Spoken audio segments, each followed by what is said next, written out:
Rakyat marah dengan KPK yang terkesan pro-Anies, kontra Jokowi.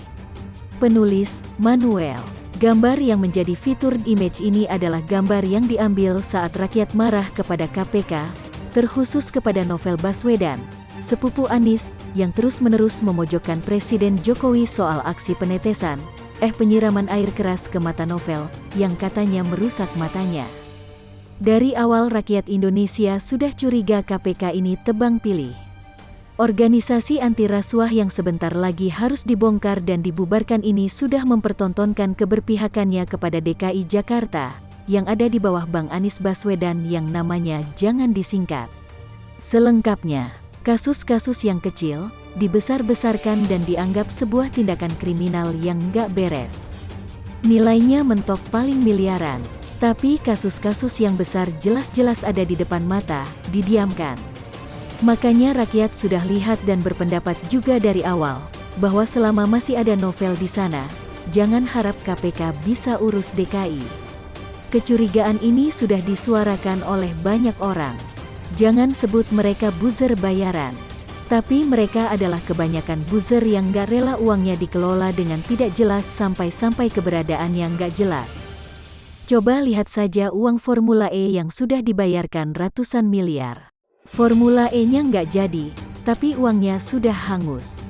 Kemudian DPRD juga seperti kurang berniat untuk mencari tahu keberadaan uang itu. Apa jangan-jangan sudah dinikmati bersama-sama? Formula E nggak jadi, lalu uangnya jadi dibayarkan. Jadi menguap begitu saja, lalu selain didiamkan DPRD, didiamkan KPK. Duh. Banyak rakyat di luar Jakarta kasihan sama warga DKI Jakarta yang bayar pajak mahal-mahal, tapi hak-haknya tidak terpenuhi. Kemaslahatan buat mereka tidak diperdulikan. Yang dapat malah bukan kemaslahatan, tapi permasalahan. Coba bayangkan saja di daerah-daerah lain, banjir sebentar lalu surut. Sedangkan di DKI, dipolitisir sampai 24 jam, ada yang lebih. Lalu tidak surut. Setelah surut pun harta benda langsung tidak ada harganya karena furnitur terendam, ranjang mengapung, ikan koi lepas dan sebagainya. Hak rakyat di DKI Jakarta untuk bebas banjir tidak didapatkan. Dan akhir-akhir si Anies licik Baswedan ini malah keluarkan anggaran 1 triliun untuk bereskan banjir di tahun-tahun terakhir kepemimpinannya. Ya sudahlah, malang betul memang nasib warga DKI yang dipaksa pilih Anies karena tahun terakhirnya. Kayak SBY, lagi-lagi KPK diam dan tidak banyak bicara soal potensi penyelewengan dana di DKI Jakarta yang nilainya luar biasa besar ini. Ternyata Ketua KPK juga tidak banyak bisa melakukan apa-apa. Dewan Pengawas KPK juga diam-diam baik. Orang kan jadi bertanya-tanya soal integritas KPK kalau begitu. Juliari Batubara dan Edi Prabowo yang korupsi nilainya miliaran, dicinduk dan malah ada yang koar-koar bahwa Novel Baswedan jadi pahlawannya. Pun kasus Juliari juga nggak jelas, karena lucu banget KPK tangkap Juliari atas dugaan korupsi bansos, tapi barang bukti sampai sekarang masih dicari. Kantokai, KPK ini kelihatan sangat politis. Orang jadi curiga, orang-orang jadi menduga-duga, bahwa KPK ini organisasi tebang pilih. Pilih-pilih kasus yang mau diambil, kemudian diamplifikasi oleh media-media butuh uang, dan lagi-lagi Jokowi disalahkan oleh si air mata Nana. Rakyat melihat KPK ini tidak adil, dan seolah mereka memilih-milih lawan politik mana yang karirnya harus dihabisi terlebih dahulu. Ini yang menjadi pandangan banyak orang. KPK tidak bisa mengubah pandangan rakyat yang mengait-ngaitkan keberadaan Novel dan didiamkannya kasus Anies. Mata rakyat, bukan mata Najwa yang sangat subjektif. Di dalam prinsip demokrasi, mata rakyat adalah mata Tuhan yang bisa melihat dengan baik. Rakyat di dalam negara demokrasi mengambil peran penting. Melihat bagaimana KPK tidak adil, adalah pandangan rakyat. Jadi bagaimana? Apakah masih ada harapan bagi KPK? Buat rakyat, harapan bagi KPK bisa semakin baik bisa terjadi jika dan hanya jika kasus dugaan penggelembungan dana di DKI Jakarta dan ketidakjelasan anggaran Formula E, Frankfurt Book Fair, Aibon dan sebagainya bisa direspons dan ada penetapan tersangka. Karena mata rakyat sudah melihat dengan sangat jelas bahwa ada anggaran fiktif nggak jelas yang digelembungkan. Rakyat Jakarta juga ada kesabarannya. Orang macam Anies ini harus ditanya soal apa yang ia diamkan. Mungkin bukan dia yang keluarkan angka-angka itu, tapi itu adalah kewajibannya untuk menjelaskan. Karena dia pemimpin, rakyat tidak butuh alasan, rakyat butuh jawaban. Anies adalah pelayan rakyat, bukan bosnya rakyat. KPK sejatinya adalah lembaga profesional, bukan lembaga keluarga. Jadi tahukan yang rakyat inginkan? Inilah KPK di mata rakyat. Hoaks atau fakta, KPK dikabarkan sengaja hilangkan surat laporan Tipikor Anies Baswedan, simak faktanya. Setelah ditelusuri lebih jauh, kabar yang menyebutkan KPK menghilangkan dan menyembunyikan surat tanda bukti penerima laporan tindak pidana korupsi atas nama terlapor Anies Baswedan adalah informasi yang salah. Benar kata Ngabalin, FPI ganti nama, tetap tak ada tempat di Indonesia.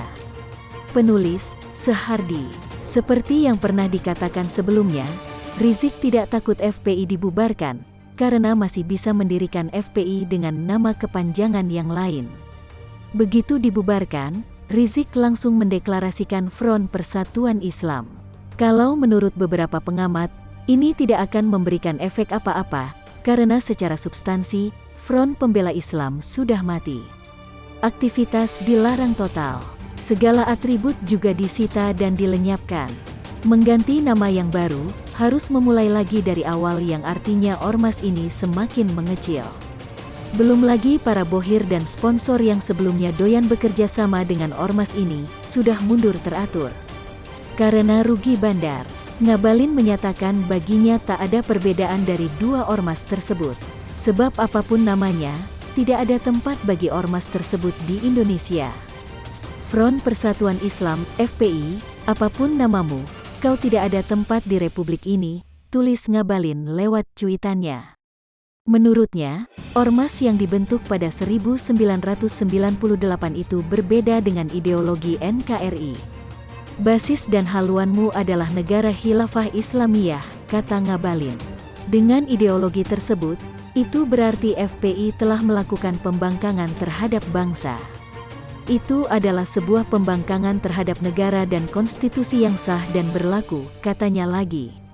Salah satu poin penting dari deklarasi FPI baru adalah mereka meminta semua pengurus, anggota, dan simpatisan FPI di seluruh Indonesia dan mancanegara agar membatasi diri, untuk menghindari hal-hal yang tidak penting dan benturan dengan rezim zalim. Berarti mereka sekarang bakal lebih hati-hati dalam bertindak. Dengan pondasi tuduhan bahwa pemerintah zalim, mereka kalem sambil bertobat untuk sementara waktu. Ingat, mereka takkan tobat selamanya. Otak mereka itu sudah fanatik sesuatu yang berbau khilafah. Mau mengganti jubah atau topeng apapun, tetap tidak akan mengubah citra mereka yang identik dengan intoleransi dan tukang bikin gaduh. Tukang sweeping dengan kedok agama padahal munafik, itulah image yang sudah melekat dalam diri mereka. Justru dengan mendeklarasikan FPI dengan nama baru, menunjukkan kepada kita bahwa mereka ini munafik dan tidak ada gejala mundur. Namanya juga gerombolan bandel dan keras kepala. Agen kafling surga yang tidak rela lapak jualannya digusur pemerintah. Masalah lainnya adalah mereka hanya sekadar mendeklarasikan, masih belum tahap membuat izin ormas. Mereka pasti akan terbentur. Ini sangat mudah menghalangi mereka kalau mereka berniat buat izin. Pertama, lihat visi misi mereka, apakah masih menggunakan istilah khilafah atau tidak. Ini mungkin bisa mereka akali dengan pura-pura munafik membela Pancasila sebagai pondasinya. Sok nasionalis deh. Langkah berikutnya adalah, larang mereka gunakan nama FPI. Meski namanya jadi lain, tetap saja disingkat FPI dan nama ini sudah dilarang di Indonesia. Tidak boleh lagi pakai nama ini. Blacklist. Sama saja kayak PKI, meski misalnya ada yang mau deklarasikan dengan nama Persatuan Kampret Internasional atau Partai Kampret Item, tetap saja singkatannya adalah PKI dan ini sangat sensitif kan? Ada kemungkinan mereka tidak akan membuat izin seperti FPI lama yang izinnya tak diperpanjang. Ini artinya deklarasi buat formalitas untuk menggabungkan kembali serpihan FPI lama yang sudah terpecah belah sebulan belakangan ini meskipun tidak akan utuh selamanya. Apapun ceritanya, mereka sudah tidak bisa lagi sebesar dulu. Mereka saat ini hanya sekadar mengumpulkan kekuatan yang sudah terpecah belah. Mereka masih mau bertahan dengan pondasi yang tidak begitu kuat lagi. Dan yang paling penting adalah pentolan utama, sang imam besar, Rizik sudah tidak bisa berkutik lagi. Ditahan entah sampai kapan. 2 kali jadi tersangka kasus kerumunan, kasus chat mesum akan kembali dilanjutkan. Belum lagi kasus lama yang belum diusut ulang. Semua itu diakumulasikan, cukup bikin Rizik pusing dan makin tidak berkutik. Tanpa Rizik, mau gimana pun tetap saja tidak ada gunanya. Bawahannya hanyalah orang biasa yang tidak punya daya kuat di politik. Rizik aja bisa dibereskan, apalagi pengikutnya yang begitu mudahnya dibodohi dan dijadikan sapi perah. Mau bagaimanapun juga, mereka tidak akan diberikan tempat di Indonesia, apalagi kalau berniat bikin gaduh. Bagaimana menurut Anda?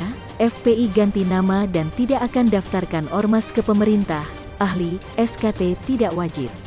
Setelah Front Pembela Islam, FPI dilarang berkegiatan oleh pemerintah, pihak FPI sempat menyatakan berganti nama menjadi Front Persatuan Islam.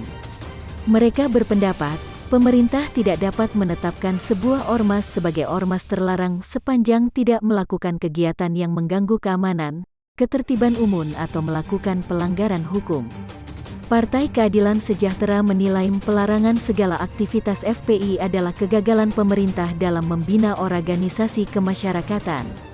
PKS pun mendorong FPI menempuh jalur hukum untuk memperjuangkan eksistensinya.